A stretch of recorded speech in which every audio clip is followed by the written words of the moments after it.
going to take another question from the audience. This is from Caitlin, and it dovetails with the question I had. So this is going to seem long, but what character of yours would you choose to play in a television adaptation of your work? And as I said, it dovetails to a question I had, was that tuna didn't salad itself.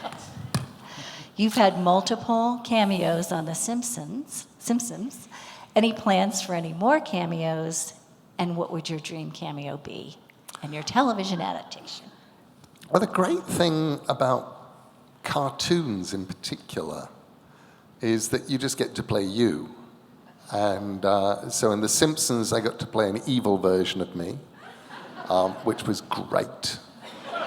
And I had much too much fun. And in Arthur, I got to play a semi-imaginary cat version of me who at one point turns up in somebody's falafel. I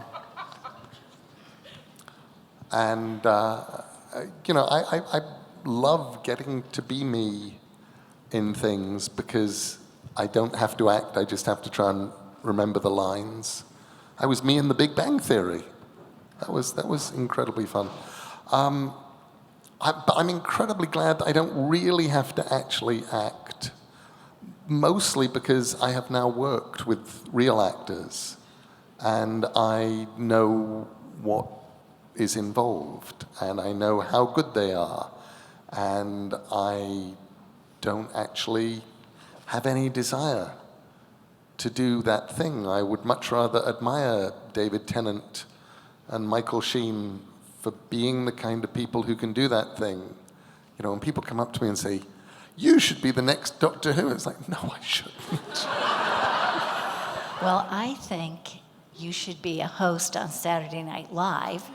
And as the librarian, I did the librarian thing and Googled it to see whether you were on already. And it said, but there's actually a campaign to get you to be a host on Saturday Night Live. And I think that would be amazing. Yeah. That would be interesting.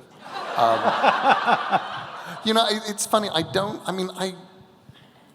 definitely, as a young man, loved the idea of acting. As I've got older, I find I get most of my acting yearnings out of the way by reading stuff, reading my books, getting to play all of the characters.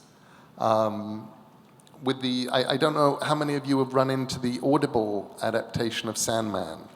There are 3 acts so far. It's so good.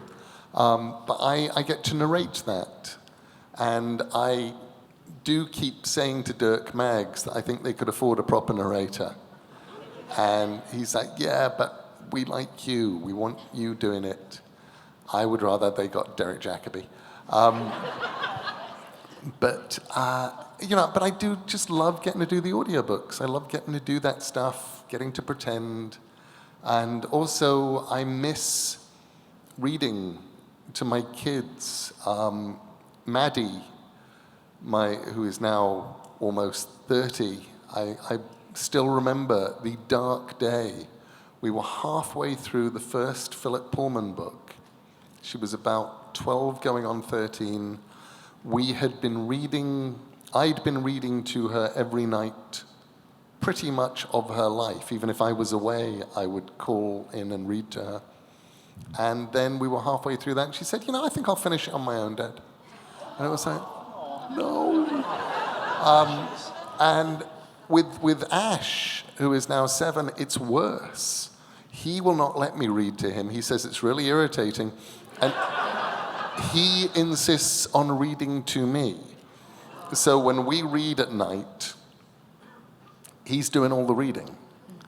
And I just miss that thing of reading to kids. I miss doing the voices.